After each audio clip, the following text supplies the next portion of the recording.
When Oh yeah, I Melissa, got it. Okay. when Melissa gets in the studio, I'll pull her up. 11/9/2020. That is a 2020. You know that? 11 and 9 is 2020. Right? Powerful days. Powerful 11, days. fucking A it is. I'll say. Every Monday seems like. Look, my face, I've got red, my third eye's totally been blown out. My scalp is all. Hey, Rebecca, what's happening? I saw that post that lady put up about political post in Soulology. I never see political posts in Soulology. I don't know what that was, but Rebecca answered it. Marina Govier, cooking and listening. Marina, you see this background, this red background, this reddish pink background? I've been meaning to send you a note and say, can we get the same thing in the blue as the background? Because we need something darker so people will show up. What are we going to do without Marina? We can't. She's freaking awesome. All right. How do I get lucky? Bruce wants to know. We got to get Bruce on here. I got to find his email. Got to get him up here. There's Allison. Allison, I'm sorry I didn't call you this weekend. I'm absolutely discombobulated, so I can't even think of. You were on my list, and I got all my other calls, but for some reason, I didn't get to that one. I'm going to talk to her. I'm going to play the intro while we wait for What's the Crack to get here. And let's see, Philly Pam. Good morning, God morning, brothers and sisters. How are we doing? Timeline shifting like crazy. 11/11. No shit to that. Rainbow Bridge wide open. That's right, it is. Okay, here we go. Be right back. Hopefully, What's the Crack will get here.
We're waiting on test. We're waiting on Melissa Dehan and her Irish ass. I don't know what's going on over there, but that's okay. She'll be here in time. We're just giving her a hard time.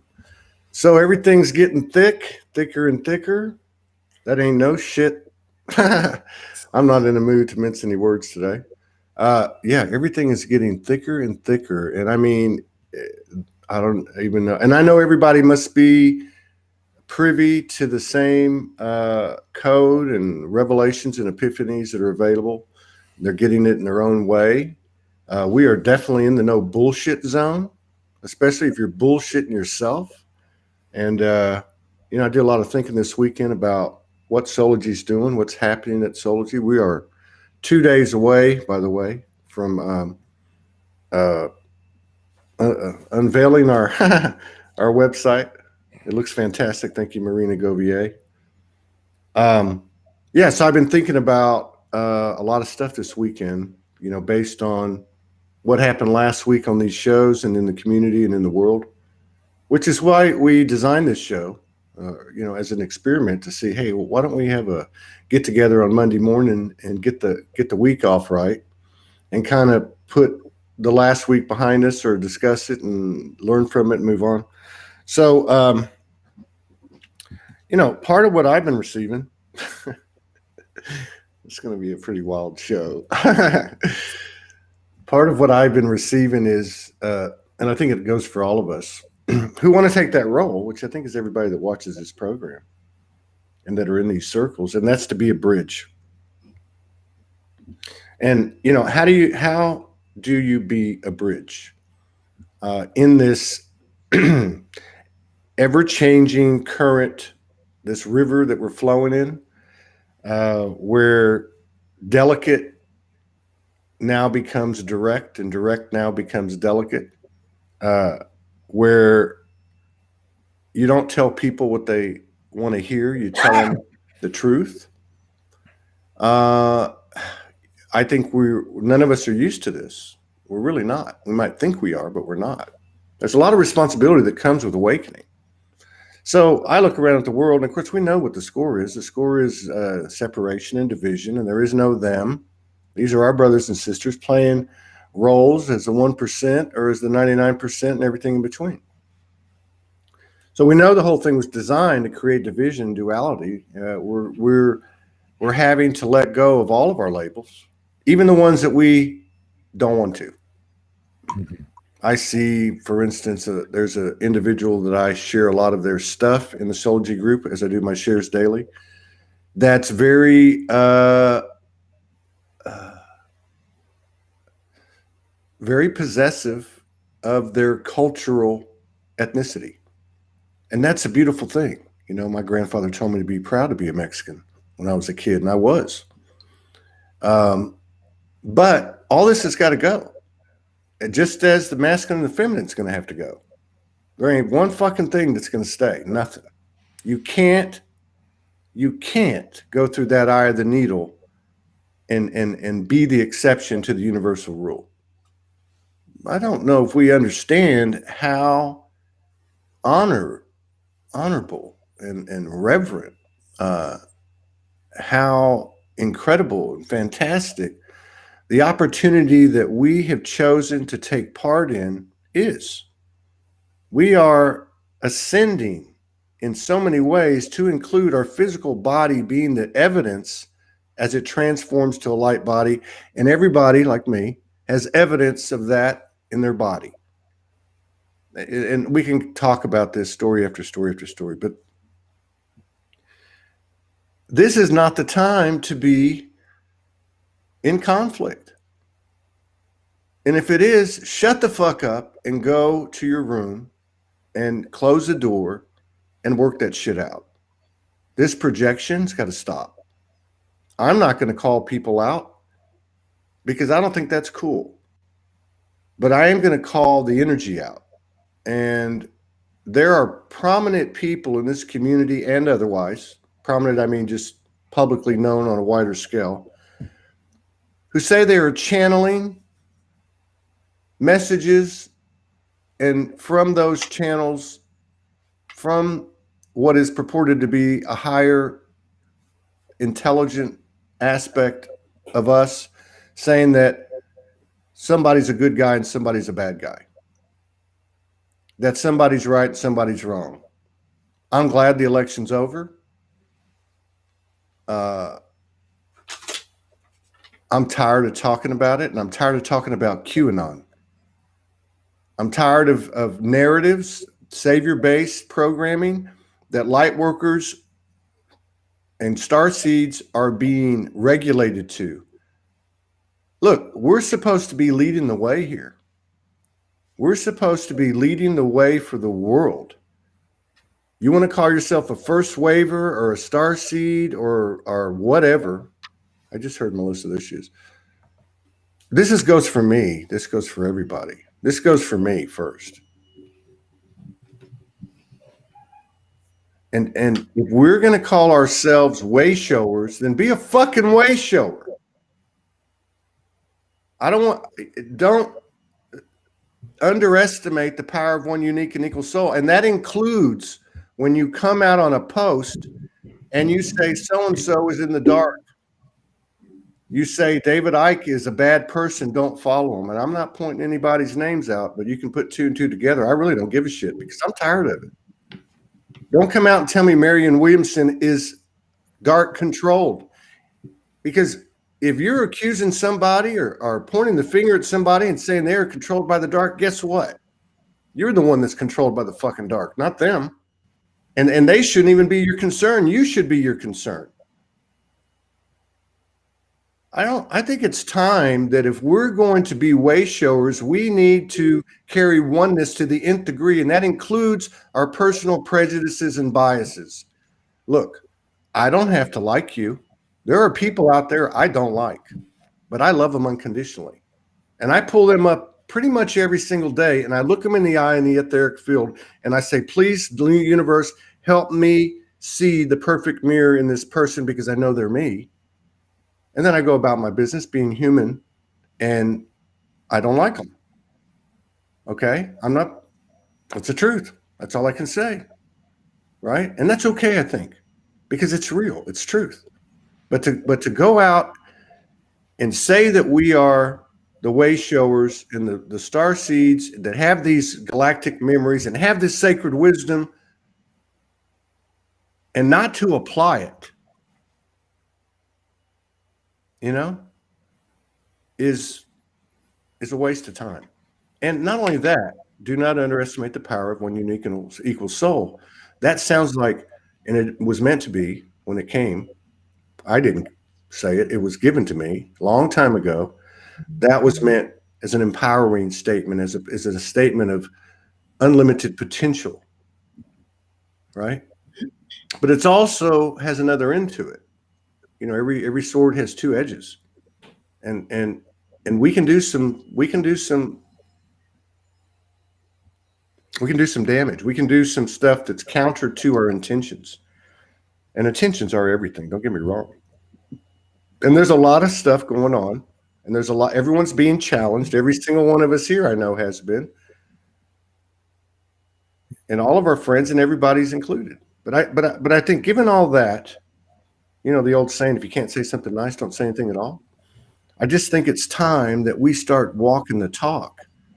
And if it means we've got to call somebody out and say, hey, pal, whoa, why are you talking shit, about so-and-so publicly? You want to do it private? Hopefully nobody hears about it. And look, I'm guilty of it. We're all guilty of it. But all I'm saying is it's time that we start acting like way showers. And not be calling ourselves that because it's some fad or it's cool or we're in the clique, the lightworker clique, like a badge, like a medal, like another label. It's time that we start walking the talk. And I think it's okay, or it's going to be necessary, it seems, that we've got to call those that we love out. So I have a little bit on my mind today. And I'm not saying I'm right, but I'm just saying I'm tired of seeing this stuff go back and forth. And I'm going to put this out there. Anybody, I don't give a shit who it is. Anybody that wants to come onto the program and not have a debate, but have a discussion. If you feel, and I'm not anti-QAnon, and I'm not anti-Trump or anti-Biden, I'm not anti-anything. The only thing I'm anti is anything that takes our power away. Okay? So let me make that clear. But anyone that would like to come on and have a discussion on Soul Speaks 5D with me, that thinks there's a spiritual battle that is at all levels and all dimensions, then let's have a discussion. We are embodying our higher selves and our multidimensional aspects. That's a very big challenge to the human aspect, no doubt. But we're built to do it. And the whole idea is to embody, and that's a very multifaceted thing. But first and foremost is to think, speak, and act as our higher self. The excuse of, well, I'm only human isn't going to work anymore. At least we have the potential to surpass it. And when one person starts doing it, then another person starts doing it. You see, Michael Mejia, then meets Melissa Dehan, and then the real contagion, the real virus starts to take hold in the Earth grid, and that's how we grow this thing. And I think that's what SOULOGY is, which is one of many, many, many power centers around the world. So it's a pleasure to be here. Thank you for letting me rant. I think Melissa, last one in, first one out. Sorry about that. Yeah. Since you're technologically challenged, I'm just messing with you. But since you came in last, we're going to start with you. What's the crack? Oh wow! What's the crack? Talk about putting me on the spot. Well, I was listening to you while my computer was being an asshole. That's powerful stuff coming from you today.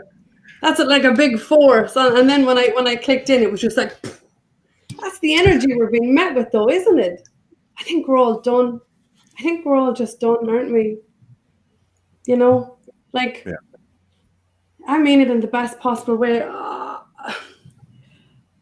I am so mindful over the last couple of days that I keep my stuff as mine and that I don't project my stuff onto you and make you wrong in order for me to feel better, if that makes sense. I'm mindful that in my story, it's mine. It's so easy for us to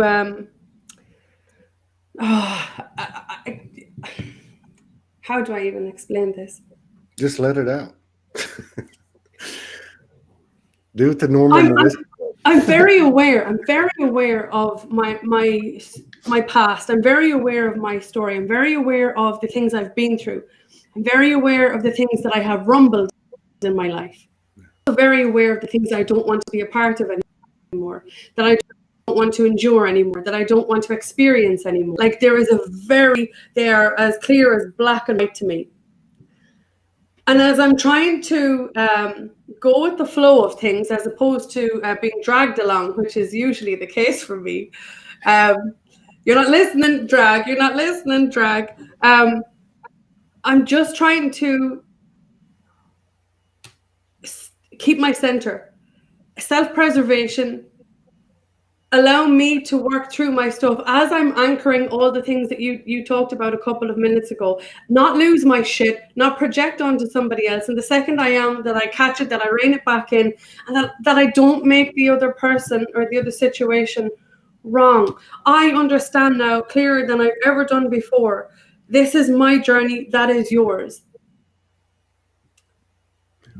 And if there's any aspect of the two journeys that don't dance and they collide, something has to be done. That's just me. That's just where I'm at. Yeah. I have no idea what I just said. Good. That's the way it's supposed to be. That's pure channeling, which is what we would be, which is what our communication with the higher self is. It's us talking. It's when the ego gets in the way, maybe that's how it works, and we start getting channels saying somebody's bad and somebody's good. You know, I mean, and guilt trip channeling, or external blame channeling, or whatever you want to call it. We're all susceptible to it. What you got, Michael Mejia? Peanut butter jelly sandwich. Intro. That's my intro. I feel that I love what you're speaking to, because I feel like it's throughout the atmosphere of the world right now. And I think that sort of nebulousness, that sort of confusion, we would understand what's happening to the collective if we understood ourselves on a deeper level. The shift in consciousness that we're experiencing as a world is literally an unveiling, and it's a stripping away until the only thing that's left is love, pure love in physical form. And so what you see is, and what you feel, because it carries a frequency, is you feel the ego and the pain body within every form holding on tight, not wanting to let go. And what you see, which is the natural progression of the ego, is you see it just, there's the death of a few attachments and then there's a clinging to new ones. So, I mean, even if we're still clinging to light worker, forerunner, spiritualist, if we're clinging to good versus evil, then you don't understand that all of those things, all of those veils are still coming back into balance until there's nothingness. We're moving back into a state of emptiness. The only way for consciousness in its purest form to anchor in the physical body is for the psyche and the emotional body in the field to become completely empty. So what you feel is the dichotomy. The frequency of unity is tender, it's soft, it's kind, it's loving. It moves at the pace of timeless eternity. It touches, it looks and feels like the dove. It looks like when you look out at the ocean and there's that still point where you see infinity and the ocean doesn't end. That's how the eyes will start to glaze over into nothingness, into wonder. And so I think that it's really important for us to just recognize what's happening inside of us. Don't fight the burning away. Honor it, feel it deeply. Someone wrote on here about the void. And yesterday, I can say for myself, was one of the deepest void states I've been in years. I literally didn't get out of my bed till like 5 p.m. And I just kept sleeping off and on because I was like, okay, I'll work through this pain and dream state quicker than I will if I'm awake. So I just kept going to sleep, feeling the hollowness, feeling the pain, feeling the heartache, watching it all burn, staying in that feeling of not wanting to be here, and that I felt so disconnected, because I know that's an initiation to cross another threshold. I think that it's not a matter of, like, I have no judgment for how everything's playing out right now. But what I see is people prolonging the inevitable and continuing to perpetuate their own suffering. So I think that if we could just, like you say, it really is a go into yourself and realize that you're in pain. And sometimes the best thing to do is to stay quiet and just feel. Yeah. Can't go wrong with it. Delia, what's happening? Man, talk about initiations and purification. Well, Saturday, something even after the live, I started getting like violet flame activations. Since I'm moving and everything else, I've been doing clearing. And while doing the clearing, I was at the moment also of the physical aspects and the projections of everything that people believe, say, and everything else. What somebody communicates something and the intent is pure, and there's the other person taking something different. And I was like, you have to honor that. You have to take full acceptance. And acceptance the role also in a person. But it just reminded me as you were talking, I don't know what this poem, but it just happened to be nearby, and I was like, oh, this is perfect. It's called Recall. As the world shifts under our feet, we realize the old veil that once blocked clarity and unity to be seen. Polarity, duality, yin and yang. It is the ebb and flow of life. The illusion of separation, you can see it is within all. You can feel the energy it carries. You can honor it and choose neutrality. Stand rooted only while perceiving the grander scale of what's to play, even if it's the greater unknowns. Because in the end, everything is love. Beautiful. Right on. Thank you for sharing that. I think on a personal level, one of the things that I'm starting to understand is I don't like to hear myself talk bad about people. And I don't like to hear other people talk bad about people. I don't give a shit who it is or what the subject is. There's something that's not sitting right with me anymore. If I do it myself, or if I'm around, or hear, or read, or watch a video, or whatever the case is, and that's happening, there's something that's unsettling, and it's making me sick. So how can I rectify that other than to be conscious of it? Because that's what we're doing. We're becoming more and more masterful at consciously creating. But in order to consciously create, you can't have any exceptions. There was a great video last night, Sacred Sex, Sensuality, and Spirituality, on One Diamond Heart, the infamous, beautiful, hot, fucking hot. Morgan Lee was the guest with Alina and Rory and Andy. It's about an hour long. It's an excellent video, live. Yeah, it actually, I watched it. It was great. Yeah, I listened to it last night. I can't even watch videos. Even Morgan's on to watch the whole thing. I just have ADD or whatever you call it. I don't know. I can't. But I watched the whole entire thing. Morgan always says a copy is a copy is a copy. Sacred sex, to me, is the core physical representation of the energetic ascension that we're experiencing. So I'm telling you this story for that reason. I love sex my whole life. I'm a fucking sex maniac, and I admit it. I went celibate, true, because I'd had enough. You know, I remember the last episode, and I walked out of the house, and she was very happy, this sister, and I walked out thinking that not about her, but about myself. What a waste. What a waste. And again, this is a metaphoric anecdote, okay? It's being spoken for metaphorical reasons, right? A copy is a copy is a copy. So then I go into celibacy, and unknowingly, intuitively, whatever, and clear enough space to find someone or something, energy outside of me comes in many forms, right? And comes and matches. I match, we match, we're near the same frequency, and then the story begins.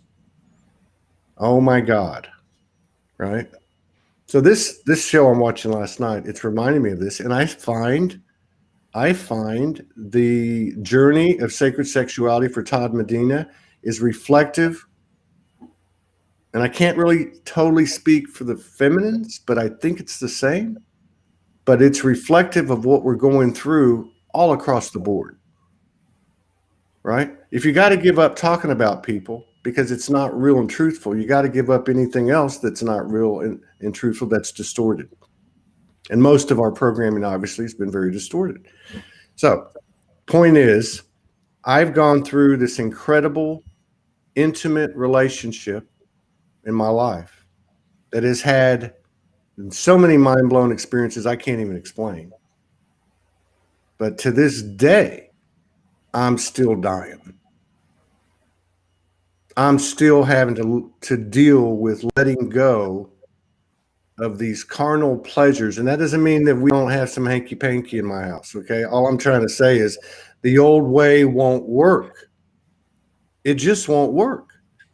And for a man, that's a fucking bitch. It is. But I can tell you from having just experiences, little pieces here and there, and they were huge, don't get me wrong. They were huge, and we've talked about them. I've talked about them on the show. But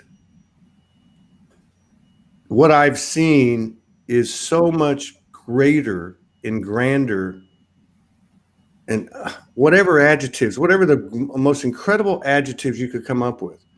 But the prerequisite is you're only going to experience that which is unknown, that which is our natural nature, that which is far beyond anything we can comprehend, you're only going to experience that proportionate to what you give up. And we're not about sacrifice. We're not about suffering. We're about deprogramming and reprogramming, transforming, and bringing heaven to earth. And heaven to earth is a very, very local thing. And the reason I'm telling this story is because I see this is where we're at. And if it's so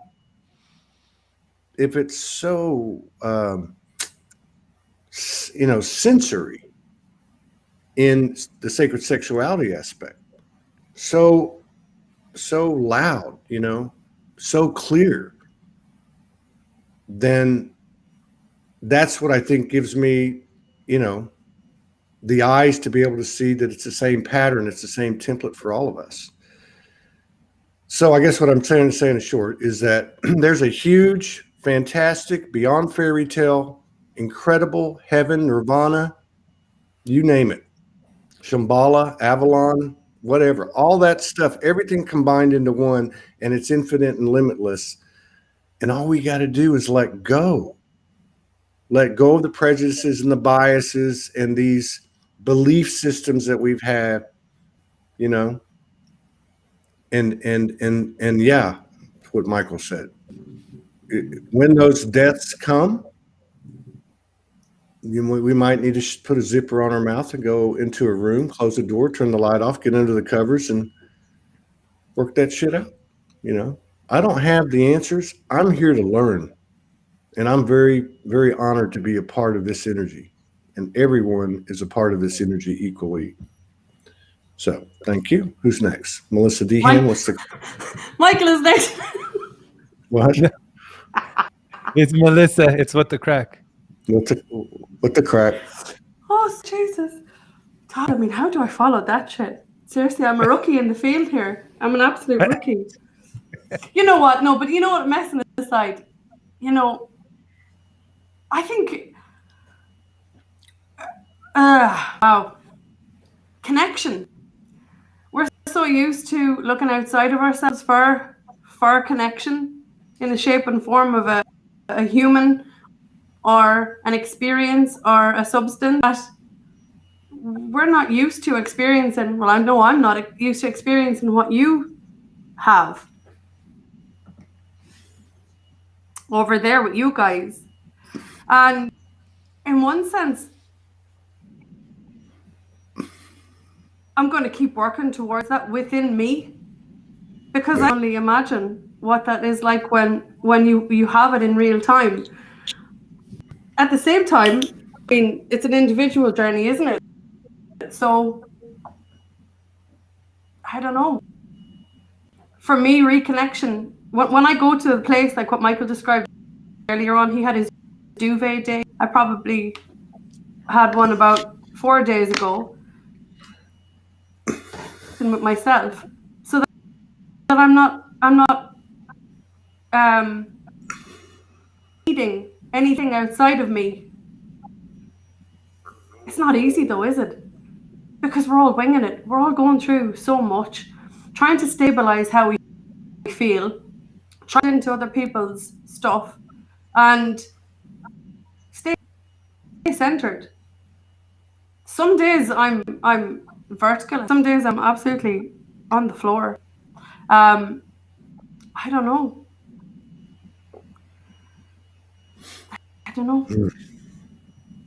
Michael. That's funny. Well, that's real. Yeah. I watched the video this morning with Morgan and Andy, Elena, right? Elena and Rory. Rory. Yeah. And it was really great. And I was just exploring what it brought up inside of myself while I was watching the video. And I think Morgan really articulates how energy becomes stagnant, right? How we lose the power of connection. And I think in ways of like when, if you first your very first boyfriend or your very first girlfriend, just we lose the power of seeing. We no longer see the spirit. And she talked about, I think Rory, one of them mentioned like uh, the human becomes an object for your pleasure. Yeah. And really that's that pleasure and that desire is rooted in separation, lack, scarcity, control, fear, all these many mechanisms of fear. And I really feel that what's happening is when you stop. I loved how Morgan talked about breaking down the programs, like, oh, you know, the man's going to pay for the meal, but then he's going to expect something in return. And women feel like they have to present themselves a certain way, clean up a certain way, right? To fit all of these programs, all of the ways we've been conditioned. And when you do that, you become mechanical. And when you become mechanical, you lose the power to feel. Yeah. And when you lose the power to feel, you can no longer connect, because the spirit, we feel from the spirit. And so now you're living in the mind and you're experiencing everything from the mind. And, you know, you no longer see the person in front of you. They become an object of your own mental projections, right? So they disappear, and you don't get to feel the power and mysticism of a human heart, or the warmth of blood running through the body of another. You no longer get to experience the heaven of what it means to really see and touch and feel and love and kiss. So it really opened up a lot for me. I thought it was powerful. I when I watched the video, it made sense to me that Morgan's kind of stepping out more, even though she doesn't like being on lives, because how do you send out this wave of truth into the world? Like, she understands this process so deeply, and what's happening is our prana, the kundalini, is literally reversing, and it gets stuck along the way as it's in all these energy centers, clearing everything within each center, everything that's been distorted or long held in the body. And it's trying to move back into the crown, where we get to, you know, literally commune with existence, where we become a channel for eternity. And so I see her stepping out, because that's one of the biggest, you know, the distorted masculine, these wounds, you know, sexuality, not being understood, the kundalini reversing.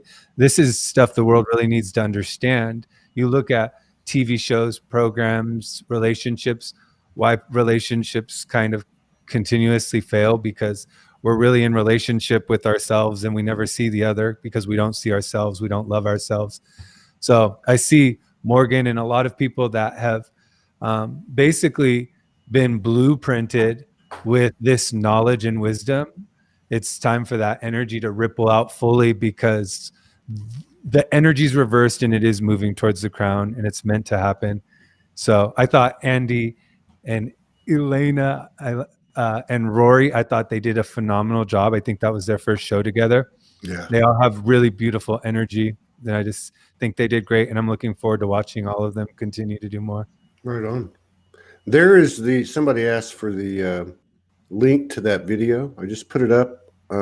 It's on my Facebook page, and I also put up Morgan's zeropointing.com site that Morgan and Melissa are manning, because I think we're going to put that video on that site. It was a very, very well done, an edited version. I sent it over to Israel, and I put one out on YouTube last night. I got a huge response. Before we go to Delia, I saw some comments in regard to physical sex, and you know, you can have both, and that's not what this story was about.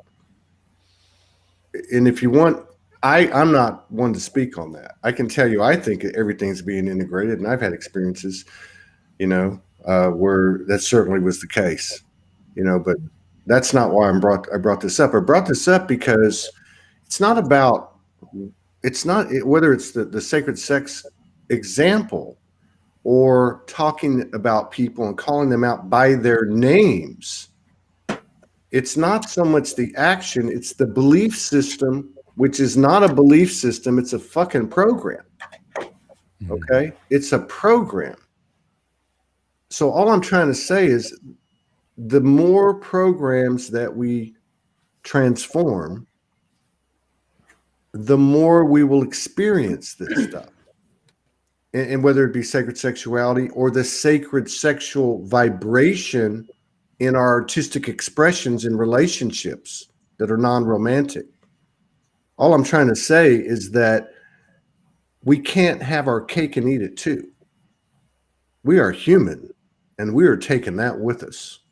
And not only that, we're divine humans who have gone through a transformation and led the way for this universe after a certain point of awareness and actualization.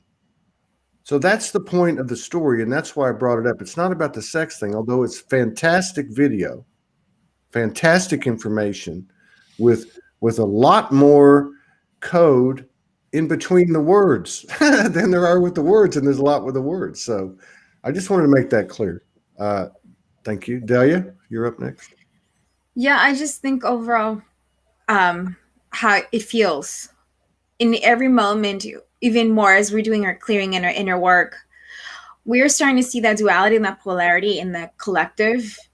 And that stuff that's no longer vibrating, we also are able to start rewriting our energy and frequency. And eventually, I mean, like I've been saying, that stuff is collapsing. It's no longer going to be able to sustain. And we're seeing it now. We are in the chaotic state of how that death of everything is happening. And that is a transformation of a layer of a multitude of things. And you're seeing it in the personal, you're seeing it in friendships, you're seeing it in a lot of things, and it ripples out, and we're feeling that. And we're in the eye of the needle, basically seeing it. If we're not continuing doing our internal work and staying within ourselves, having that pull away, doing that reflectiveness and realizing where there might be a program still playing and collapsing that, and then it's not going to go further. This is the best relationship one can have is with themselves. That's the foremost. It's with them. They even allowed having something else with the person. I mean, I've seen the dating world. It's not pretty. I mean, you start dating, you start going out there, and then you're like, you already have a script of who you are, what you do, and everything else. And it's a facade. You don't know. They don't know who you are. And I mean, I haven't actively been dating, but at the same time, it's my relationship is with myself. And I'm not seeking anything else external, but having a relationship with myself. It's like a marriage to your inner soul, a marriage to integration of everything from the higher self to the human perspective, as well as the ego is honoring that. It's not like clashing down and throwing down one thing or the other. Yeah. It is having that connection. And it doesn't matter, you know, eventually everything else that we pull in, we also have a reflection like, ooh, what did I do? What's in my field that's also attracting that?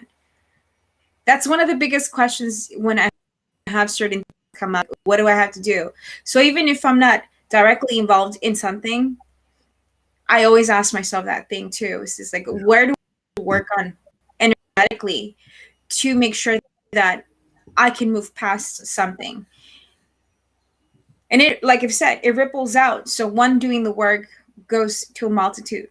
It's the same thing like Michael connecting Melissa, and the multitude of the connection, and the connection even with their shows. Now Melissa's going to be doing a show, and it's going to be that multitude of that connection that connects, and it goes deeper into owning your shift and really, really making things for people. And this is, I think, brings up a lot for everybody. Yeah. Somebody just put up, which is what you're saying too. Where is it? Light is so intense, we are seeing everyone's shadows squirming. It's a good thing. True. And I'm with you because I'm married to Morgan. And so I learned day one, it's never them, it's always me, which I think I was headed, I was on that trajectory unconsciously, as I think we all have been. Then I had somebody step in and made it conscious. One of the things that she said last night on that show, and again, this is an example. This is not about dating. It's not about physical intimacy. We're speaking about an energetic pattern, both in the conditioning and in the expansion. Like, what have we been doing that doesn't work, and what are we creating and formulating that's working? Because this is a working process for all of us. We're creating the new template. Anyway, she said, wouldn't that be, and this goes back to that direct, delicate, direct, right? She says, what if a woman saw an attractive man, walks up to the man and says, hey, I think you're attractive. I don't want to sleep with you. I'm not asking you to, go to bed, but I'd like to get to know you for the next few weeks or months, and then let's see what happens. Or a guy walks up to a chick and says the same thing. Hey, I think you're very attractive. I don't want to sleep with you. Let me make that clear, but I would like to get to know you. You want to go out? Like she said that on the show last time. I'm like, wow, that's like very doable.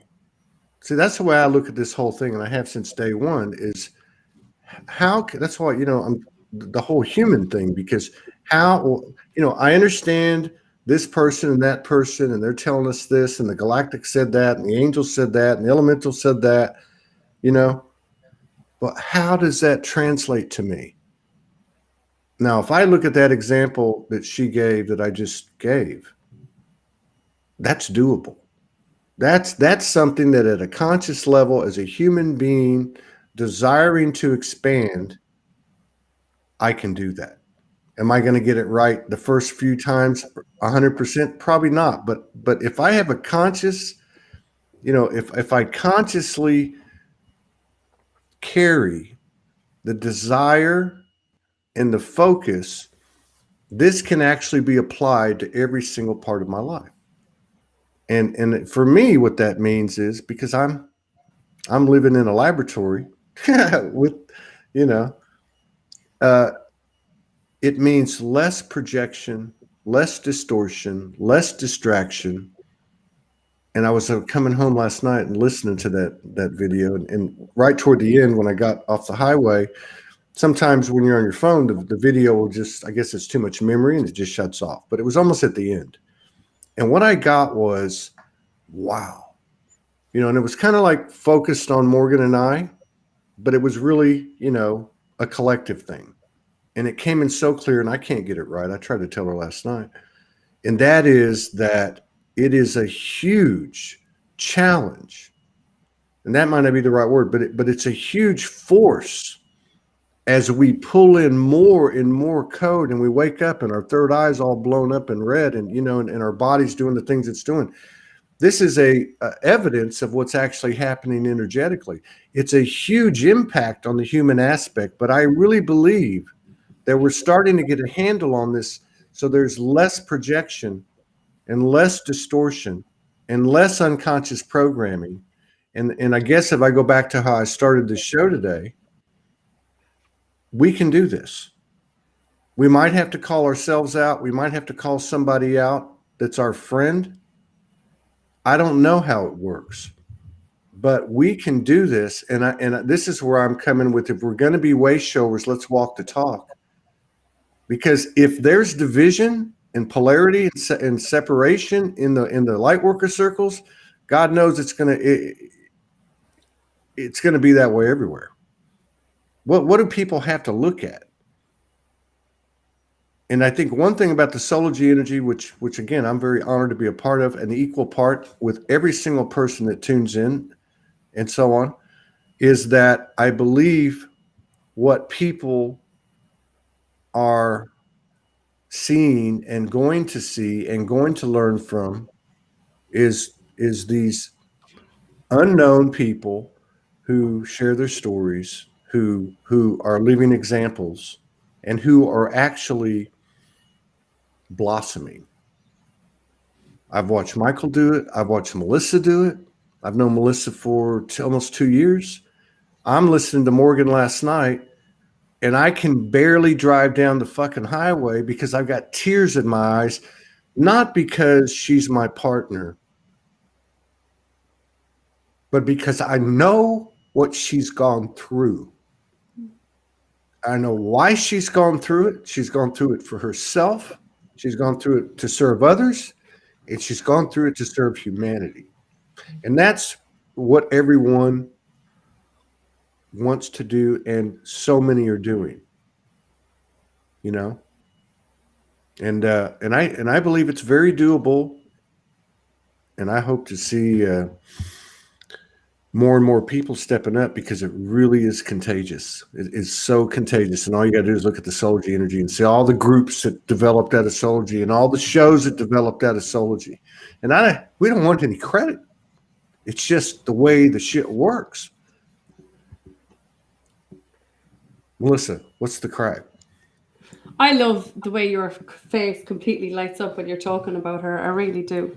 And I know, personally speaking, you know, what the impact she has had, Morgan has had in my life, to the point where, like, I can have such a profound breakthrough, use her process, and then I get to her on the phone and squeal, not talk, because my voice goes so high, because I'm so elated, because I've rumbled so much of my shit. And what I was, something that came to mind as I was listening to you speak is, you know, you're talking about having the container of the support of her with you as you go through your own processes. You're so blessed, because most people out there don't have that, and they have no idea what is running them wise. Yeah. I'm doing this process 14 months now, and I got to a place yesterday where I did a on something that should have been so basic, so easily understood, which was the program. My needs are never met. Okay, that might sound very simple and very basic, but the place I went to yesterday, where I realized throughout my history that I had been programmed to put everybody and everything else first. The reason I'm talking about this is I really, really, really don't think people realize, Todd, how much stuff they allow to run within them. I don't think that they realize the amount of power each and every individual has within themselves to become the remedy to their suffering, to become the answer to their prayers, to become the source of their happiness, their joy, their elation. And that scares the shit out of me, because we can't get from one place to the next if we're stuck in the old. We can't. Yeah. And Delia said earlier on about, you know, the main person is ourselves, that the main relationship we have, the first and foremost one, has to be within ourselves. Somebody else put in the comments, how can you have a connection or a relationship with somebody else if you don't know yourself? And I know I'm kind of pulling this out into 3 different areas here, but the point is, we all each now at this point have a responsibility to take ownership for our story, to not put any sort of responsibility in anybody else's hands outside of us. If there is it's as simple as, if there's something that makes you feel like shit, what are you doing about it? Are you staying in it? Are you enduring it? Because you don't have to. Morgan put up a comment earlier on about how we're parenting ourselves from generational things. Yeah. That aren't our stuff. They're not nothing to do with us. Nothing to do with us. And yet here we are, as we are the result of the love of thousands, but we're also the goddamn programs of them too. So the onus is on us to smash the wheel now, just to stop it. And ask yourself, where are you being pulled? Why are you being pulled there? I can't be anything to anybody else if I can't hold my own center. My worry is that my programs, or my lack of awareness of them, impacts another person so much that they absorb it as theirs, and then they add that to an already insurmountable task, individual task. It scares the shit out of me. If there's anybody who is struggling right now, you know, maybe not zero pointing is the way. I'm just talking about this because it served me. But find something that assists you to own your shift, the shift in your awareness, your thoughts, your beliefs, too, because you are not your history. You are not anything that has happened to you. You are a sovereign motherfucking being, and if you're not willing to own and embrace every single piece of that, well, then sit in your shit, because you know what? Nobody's coming in here to save you. They're not. I'm sorry, but they're not. No. There's nobody coming to save you, and you can turn around and you can, you know, I can feel good, you know, in the bottom of a bottle of goddamn whiskey, or I can feel great in the arms of some 6'3" giant, or whatever it might look like. But it's all temporary. You have to become the source of your own everything. You have to, or else you're going to spend the rest of your goddamn life. The lights are flickering here. You're going to spend the rest of your goddamn life wondering what just happened. Your life is gone. You're opening my throat chakra. Sorry. No, oh God. It was good. No, I think it needed to be said. And it's a reminder that each and every moment says you can go and do whatever you can. You can look for distractions in the end. You can go on, but in the end, you're going to feel like shit. Nothing's going to get done. And you're still in the same place you were. And then you really have to look at yourself in the mirror and says, where the fuck did I go? Says, I didn't realize I gave my power away, chipping it away. But I also have to own my responsibility to that.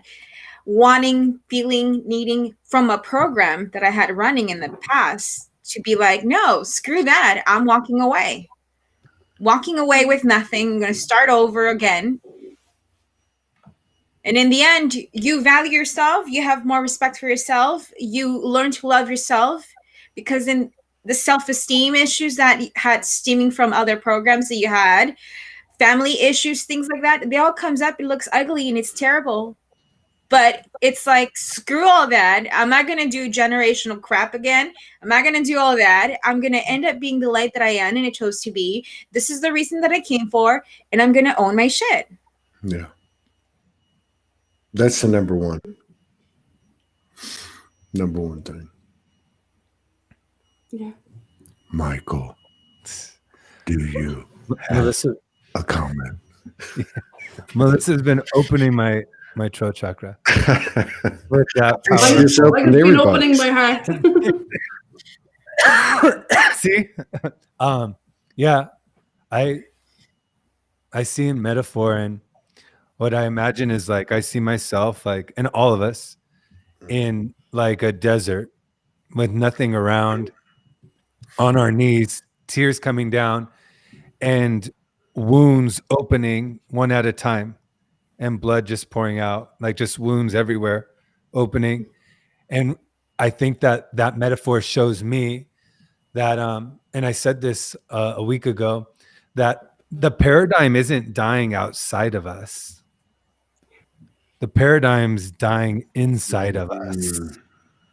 Mm-hmm. So everything that has ever manifested in time is being cleared in the form, right? 0 point.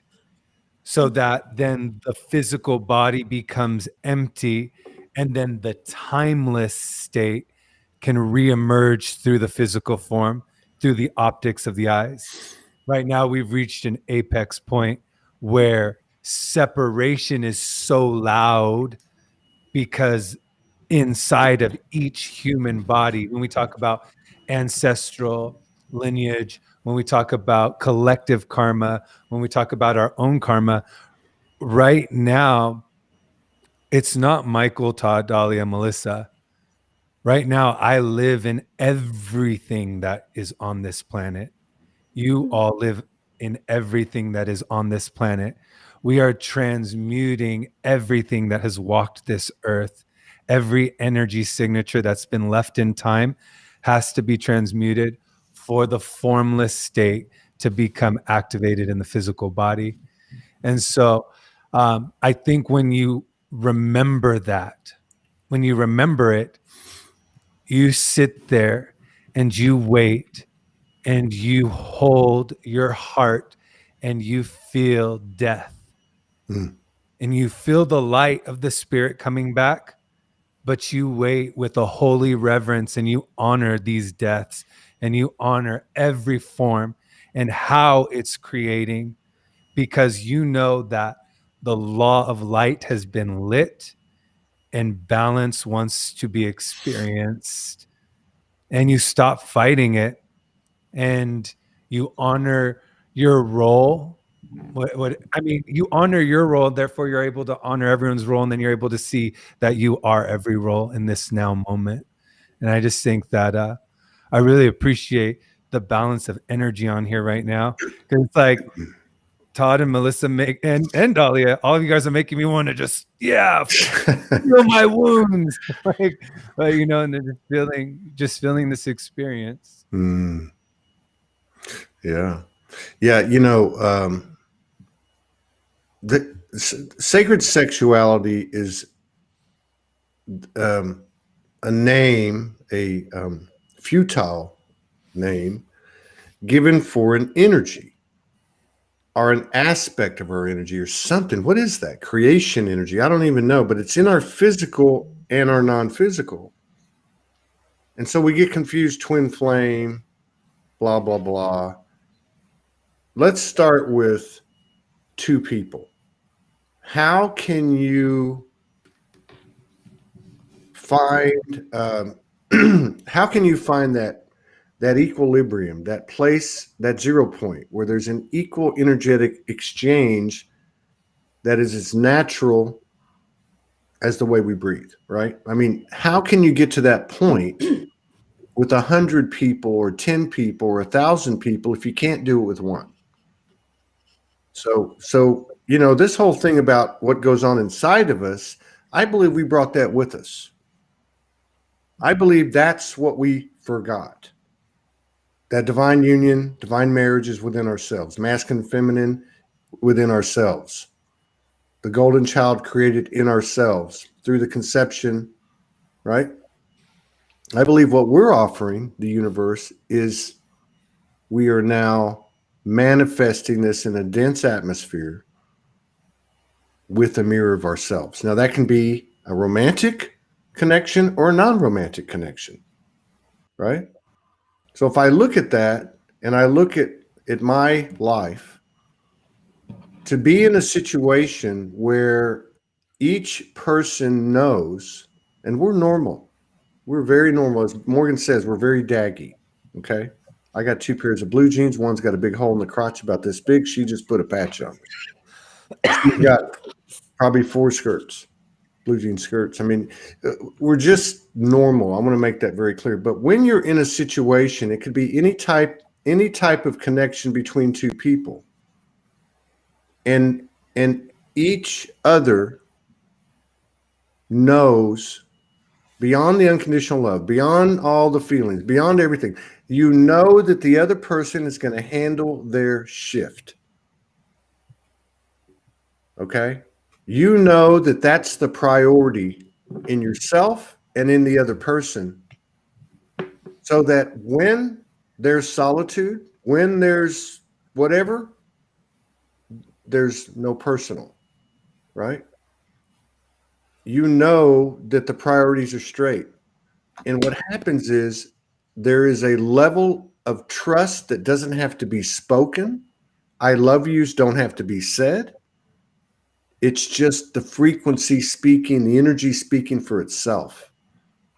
Right? And so I look at that and I think any two people are potentially setting the template, right?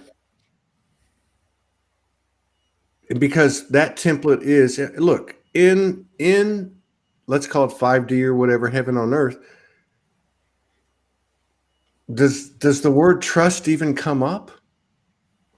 It's in the energetic field. It's just part of this big bunch of conglomerated words that are put together that, you can't even describe it. But I'm just trying to say there's no need for forgiveness. Let's just say there's no need for distrust. It doesn't exist. So this is important because I feel like I'm speaking to myself. I'm speaking about the two people I saw calling people out this weekend. Did I have to say anything? Well, I can't do anything about it now. But if I view them, if I can get to the point where I view them as external energy, as a person, as a block of energy, as a mirror of myself, can I shut my mouth and trust that will all be fine? I don't know. I'm working on it. I don't know. Was I supposed to say something? Am I supposed to say something next time? I mean, we're learning, but I just feel like, the message for me today is it's doable. It's doable. We're much more than human beings. We are multidimensional, high vibrational, hyper revolutionary, galactic, angelic, ancient, ass-kicking beings, and we're putting it into this body. Yeah, the human's going to have fits and spurts. Absolutely. And you know what? We can handle it. But, yeah, I think that we have to approach it on a one-to-one basis. And a one-to-one basis means moment by moment. Todd reads a post. It upsets him because he's self-righteous. When he calms down, gets off the show, he sits down, thinks about it, and goes, you know what? You're kind of being a self-righteous asshole because this guy just called out so-and-so. Who are you? This is what Melissa's talking about. These are the come to Jesus meetings you have when you do these lists, when you have the brutal honesty of the soul. And that's the most important conversation you can have. Can I just say something? Yeah, your turn. Look where reading that post pulled you. Where is it? Oh, yeah. No, when you read it, look where you went. You went off and lost your shit there over in the corner. Like, it really triggered your shit, right? And if it triggered you, it's because there's something inside of you active. It mirrored you, right? And you know that, you can see that, and you acknowledge that, right?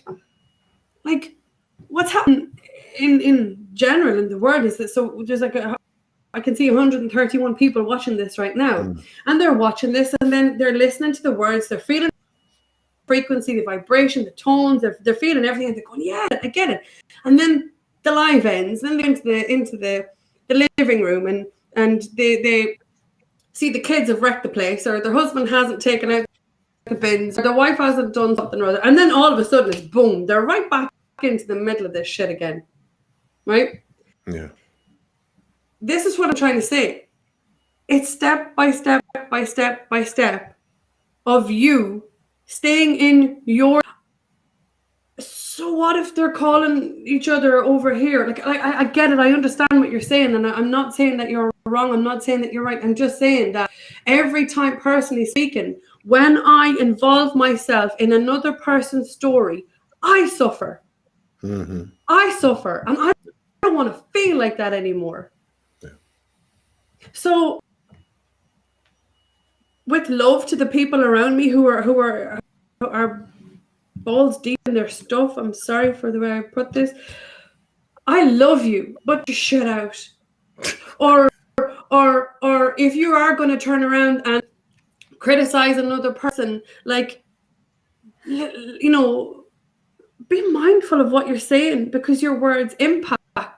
And I think, you know, when you see somebody like what you're talking about, take down another, what was it that happened? Because I was Somebody coming in late, just wasn't said I? that somebody said that somebody was dark, Yeah. So and that okay. So don't listen to him, don't follow him. yeah, and you know, that's if they want to and do that, well, that's for them to kind of deal with. I just know every time I allow myself now to invest my time, energy, and presence in anything with anyone that isn't nourishing me, encouraging my expansion, bringing me some happiness or a laugh or some joy or a crack, whatever way you want to put it, I'm robbing myself. I'm robbing myself of what I came here. I didn't come here to fix somebody else. I didn't come here to hold anybody else up. I didn't come here to take them down either. Yeah. I just want to be. So I don't know. I'm after going up on one there as well. All I'm saying is I witnessed you lose your center, go over and like literally splash in the puddle, go, oh shit, I'm in the puddle, I'm getting wet, this is uncomfortable, I want to go back over here where it's cozy and shit, which is within, you know? Yeah. That's it. I'm gonna go to Michael.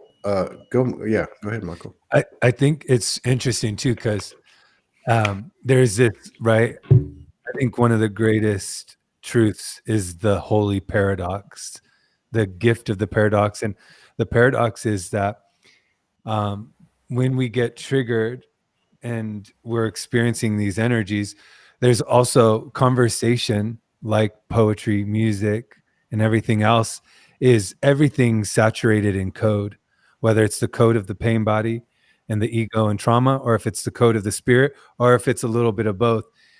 And what I think is powerful is this, is like when I look at Todd, for instance, I feel like the code that's being released is an invitation to internal discernment and the activation of the spiritual inner process. And what we see in the world, in the spiritual community, is we see people suffering from still deifying, idolizing, and following blindly. There is no guru in the new paradigm. That is dead. And so part of Todd's spiritual blueprint is demystifying what it means to learn and to feel. Everything's to be activated within. And I don't know, but just speaking for myself, when I started the spiritual journey and I was lost and I was cold and I was unsure and I felt like taking my life and nothing made sense and I was looking for reference points all around to help guide me, I remember I found myself every month waiting for a new date for the event. The event is next month. Oh, the dark forces came in and took out the jet. The event's in 3 months.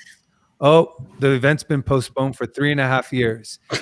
And I remember like I got lost, and it really started to create more conceptual fields, right? More emotion. And it wasn't until I surrendered and I realized, and this is what Melissa and Delia, both of you have articulated this. I feel like Todd's created a code for this conversation. Both of you have talked about going within. And what we realize is that we're the pure potentiality of the spirit, and the paradigm shift is that why be a poet? Why be a spiritualist? Why be brown? Why be gay? Why be white? Why be Republican? Why be Democrat when you can tangibly and substantially become existence manifest in a physical body? So the code I feel being released right now into the physical, again, I want to reiterate emphatically, is an invitation to become your own teacher, to become your own guide, to put everything down. Because what happens in the new paradigm, right? And this isn't to downplay anyone's role. All these roles have been meant to lead us to this moment. But when you put everything down and you go within, when the light of the spirit is unlocked, communion takes on a new form. So now light is creating a dance, right? And what Morgan says, and it really resonates with me, is the new paradigm is an exchange of codes. All four of us have codes that have been unlocked. All four of us are exchanging codes that, you know, Melissa's giving me something and unlocking something inside of me that hasn't been unlocked. Todd, Dahlia, vice versa. So I think right now it's a matter of this powerful righteous indignation, this powerful fire we feel is because there's a deeper layer of truth that wants to be released. Yeah. And that energy wants to vibrate and it wants to activate another aspect of remembrance within each form, right? Let us see the God aspect inside of ourselves. So then we can now honor the unfolding in a patient and graceful way with non-judgment, because that's the form spirit takes. Yeah. Mm-hmm. Wow. Sorry, Delia, but you have to go after him. How to follow that? I mean, overall, from experience, regardless of everything that's happening and everything, there's always that code exchange, even with people that you know, even within disagreements, even if there's tension, even if you're being pulled into something that the intention behind was purity. There is something that's brought up, and you know, at the moment when you start realizing, you start seeing programs, and if somebody kind of calls it out as well, you're like, oh, okay, dang, I didn't know I had that. And in that moment you can say, yes, thank you for bringing it up to me. Yeah. And you're right, I didn't know that was going on. Thank you for that. Sorry, this or that, whatever, move on. And then go into it, get into that portion and start realizing where did it stem from, how does it feel, and everything else. And if zero pointing is definitely one of the ones that's going to definitely help you pull through, then it's going to be one that you can collapse, because this is realizations and things that come up. And it doesn't matter if it's a post or somebody saying something or you reading something or an exchange, or even watching a live, it'd be like, dang, that really resonated with me because I didn't know I was doing that. To really pull through and everything else. And within the code exchange and the many lives that whatever you watch or whatever you're listening to, if it's speaking to your heart and it's like finding another layer for you to work on, then listen to the intuition of it and go with it. Yeah. Yeah. Yeah, I think I was talk about people blossoming. I mean, yesterday, and today's 2020. So you can't make this shift up, right? But I was talking to two different people last night, before I talked to you, Michael, and known both of them quite some time. Both are men, and both have blossomed. You know, so many people are expanding and blossoming. You know, it's incredible. It's absolutely incredible, and it doesn't get enough press. And by God, we're going to do everything we can to bring that to the surface. We also got a message from a prominent person that everybody knows, like beyond our circles, that today that said that we can't come on your show, and I'm not knocking them, I'm making a point here. We can't come on your show because you have to have at least 100,000 people in your community. Yeah. So I was, I still wasn't balanced, and I sent him a note back and said, thank you very much. We have 90,000, and we do have David Icke coming on the 18th. Let us know if you want to come on. Contact us if and when it resonates. Well, it wasn't too bad. It could have been worse, but it could have been nicer, my response. But my point is, what I got out of it was, and I went right into, okay, that burns you a little bit. You know, you already had something on your mind about this speaking out, calling people out, influencing other people with the power of your energy, having that, what does Morgan call it? Throwing out overlays and attaching them to, or throwing them out there, and people choosing to be attached because they believe you, because they respect and honor you. So I had all that going on, and I know it's the same energy. Why is this affecting me? And I said to myself, you know, as part of SOULOGY, the real story, it's nice to have a David icon. I mean, that's a great honor for us, you know, and others. But it's the 99%. I said to myself again, I restated to myself, we will always have these unknowns on here. We will always have these people that come on who are bold and beautiful and who actually transform right before our eyes. That's the code, you know? And the other thing I told myself too, do I need to write them a letter back? Because this has been coming into my field, both through my own experience and what I observed. The power of saying, oh shit, I effed it up, or I overreacted.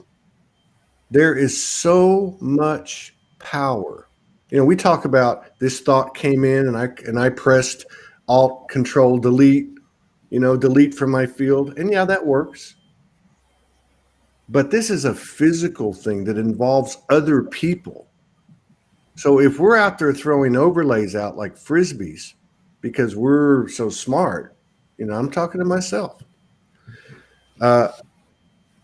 What about the power? And we know that's powerful because people pick up the overlay and say, oh, he's a guru, she's a yogi, and I'm going to follow that. They said this and they said that.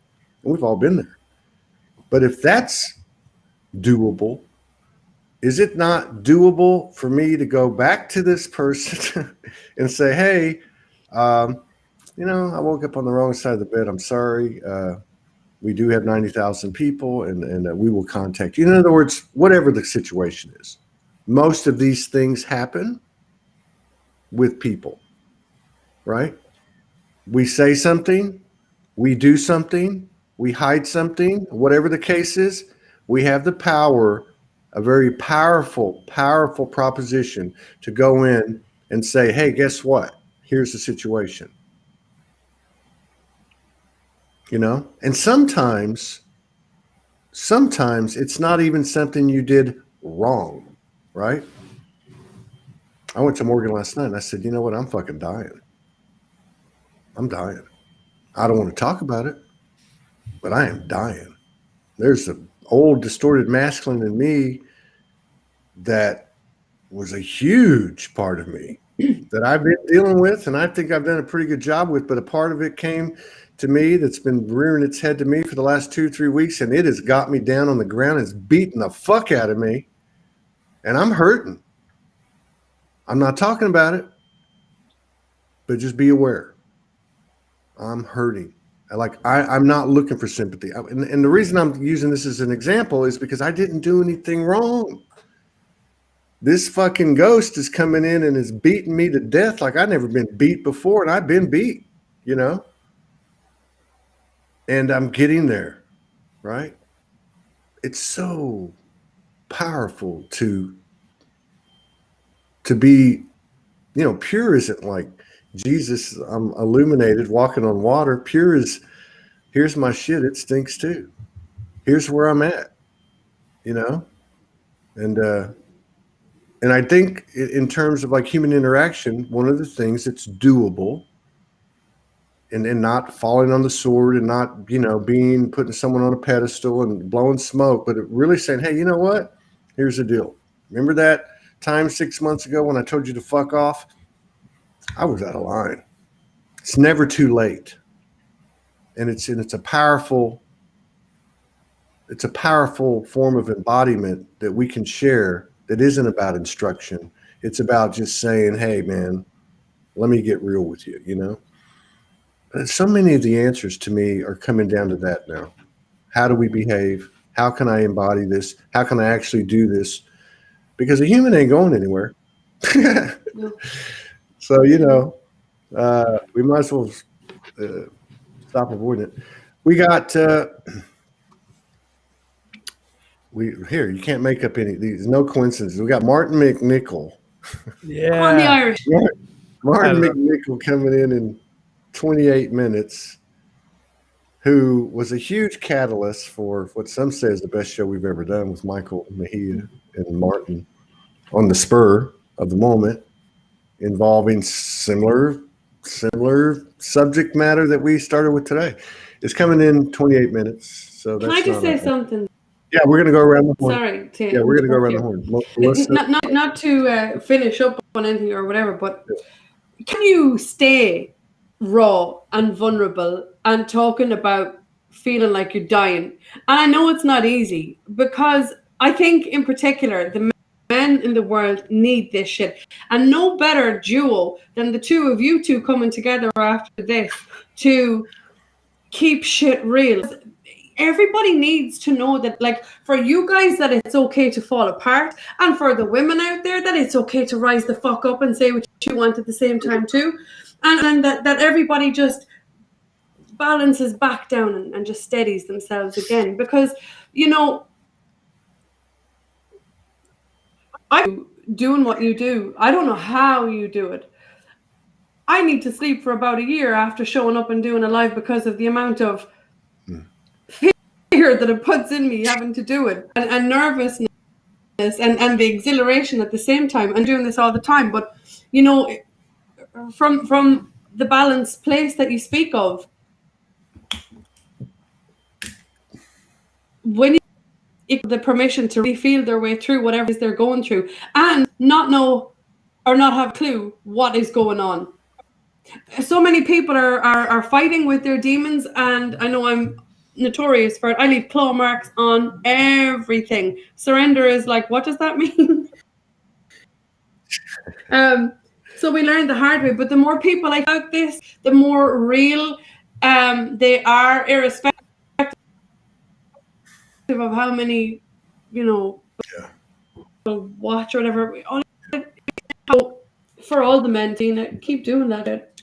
They need you. I hear you, and I promise you. I was actually just summing everything up and have you go around one more time, so you're welcome to conclude with any concluding comments. But I promise you that I will do that.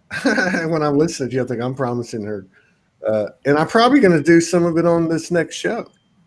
And I've been telling Morgan this. I've been telling her, you know, I told her last night. I said, you know, I know you get it, because she forecasts everything. You know, like as an example, she told me a week ago, the men are going to have an opportunity to fully embody their divine feminine. Like my divine feminine came in and spent 2 days with me about 3 or 4 weeks ago. And like everything else, the minute you think it's done, you get another one, right? And so, she told me that about a week to 10 days ago, and I listened to everything she says. You know that. So I went to her last night and I said, yeah, that's true. It's happening. But in order for there to be space for that her and me to come in, something's got to go. Yeah. And guess what that is? That's the hard swinging dick, you know, the alpha male. Yeah, everything that you're not. No, I know. I'm just saying that this is the ghost. This is the ghost that's come to see me. Yeah. The one that says, you know, that's challenging me. It's challenging me to the nth degree. Yeah. And I'm talking about some things that are very, very personal, you know, and you know me, I'm an open book, but I don't know if I can even go there. I probably will because of you. Good. And, but anyway, I told her that. And I said, I don't think, I could be wrong, but I don't think that a woman can understand where the man's coming from. Now we're talking physical woman, physical man. And I know there's exceptions because, you know what I mean? Because of alternative lifestyles, whatever you want to call it. But I'm just trying to say that it's one can't understand the other. It's two different points of entry into this quadrangle of the divine feminine, divine masculine, human man, human woman. So I see that, and I told her, I see how difficult it's going to be for the typical man who's been in the typical journey of, that's out there, because it's so embedded in the sexual interaction. And it's fucking brutal. It really is. I think the men out there know that it's okay to crack, that it's okay to open their hearts, that it's safe, that it is, but this is uncharted territory for all of them. So you know what? I think you two are the perfect to blaze the trail. You have literally been through so much, and like Michael says, it's at an apex. Y'all are at a choice point. It's time to show up. Yeah, you can't piss like a poodle if you're going to run with the big dogs. Wow. Michael, you got anything you want to close out with? I think I wrote something earlier, and just to pull a piece out of there, I think the greatest gift we could give ourselves right now is to turn away from everything that we've ever been taught, everything that we've ever believed, everything that we've held on to.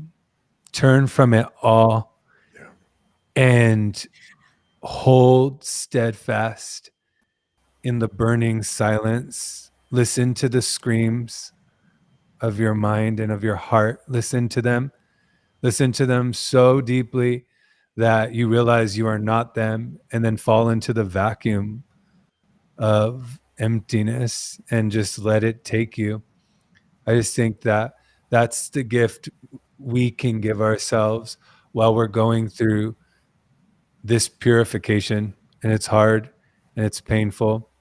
But I know for myself, to go from being in bed till 5 p.m. last night, the void, looking for my favorite comfort foods, to then spending time with the three of you, that we all need this. Like this, my heart feels lighter because I'm in this energy.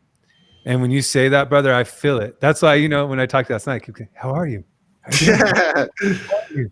And it's like when we see each other and we all get to connect, we get to hold each other's hands while we continue to step into the dark, sheer unknown. And that's the only place we're going to find the new. Or the new is really what we are, which is love at the core. Yeah. And I love you guys. That's it. Love you, man. Delia, Flores? God, what can I say? Besides the entire experience, I know everybody's going through some rough things. I mean, collectively, energetically, we all feel it. No one's being left untouched by this. So, take the time that you need. And I do agree. We do have to explore all those voids and parts and spaces and crevices in the heart that we have not touched, because we've put our hearts in walls, we've encased them, they're bruised up, they're scarred.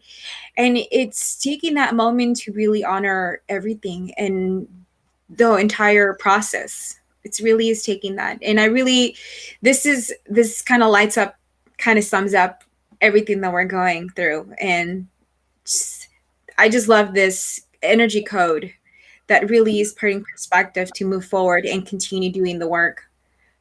Ooh, whose surprise guest is with Michael on Friday? Oh, I'm sorry. Go ahead. I just read that. Who's your guest? Oh, who's your guest? I haven't fully confirmed, but I know that it's going to be a beautiful experience, because so you don't know. You're not going to. You're not going to tell us who your guest is on Friday. And by the way, I found a sponsor for your show. You. I want you to. You get to. Me and you are going to do a duet. No, it is called Kleenex Company because people need a lot of fucking tissues watching your show. Always. So they said, by all means, we'll do it. We'll pay you to let us be the sponsor. Michael, let us know as soon as you know who it's going to be. We'll put it out. Melissa, when's your show? Do you have a guest? Have you announced your guest? No. Oh, yeah. Oh, you haven't? Okay. We're excited to be trying this out. And I hope Melissa knows that, whatever you want to do, it's up to you. Melissa's going to be on Love Speaks Love tomorrow. Oh, yeah. So if everyone gets a chance, come support her. And Denise, they're both beautiful. Right on. And let's watch our brother Martin. I haven't seen him for a while. Yeah, it's going to be. Yeah, he just sent me a note. We have this habit of sending each other messages. We don't answer them for like 15 days, and I don't know what it is. We just both go in different directions all the time. But we do stay connected. And he's and by the way, one of the shows we're going to have on the 18th. See, the 18th, David Icke's on at noon Eastern time. I believe at 3 Eastern is Sandra Walter.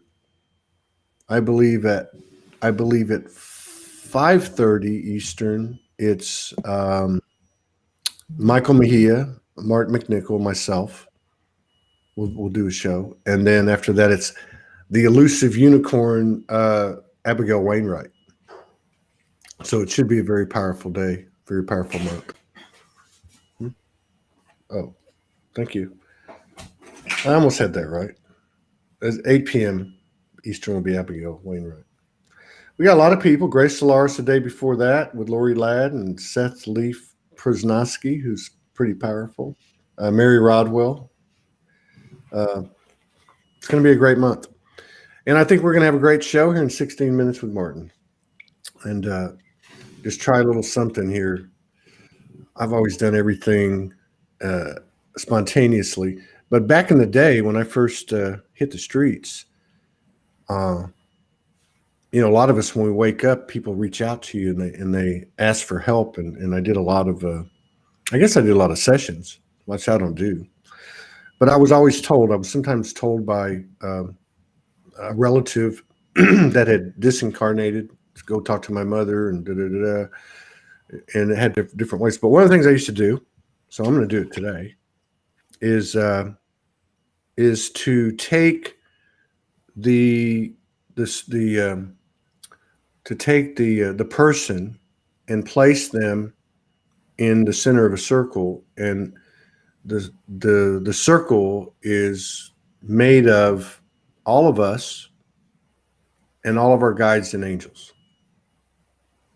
Now that's the way it would go. And I used to work a lot with the angels, so the heavenly angels would bear witness. And so what I would do is put a person in that circle, and then something would come out. And so that's what I want to do today. So what I'm going to do is I'm asking everybody just to join me in the circle of life. We form the circle with all of our angels and guides in this eternal moment as witnessed by the heaven's angels. And in the center of the circle is all of us. So we got the circle of life with the higher self, the multidimensional aspects, the guides and the angels. And in the center is the divine human, the blossoming divine human. So in this eternal moment, with the angels of heaven as our witness, we send all of our energetic force, our power, love, courage, honor, respect, and love onto the center of this circle of life. And as the angels witness in love and light, and love and light, and love and light in this eternal moment. Thank you, everybody, for coming in. God help us. It's a 20-20-20 day. Stay tuned for Mark McNichol in 13 minutes. And who knows what else will happen today. I love you guys, and I love everybody out there. Thank you. Enjoy.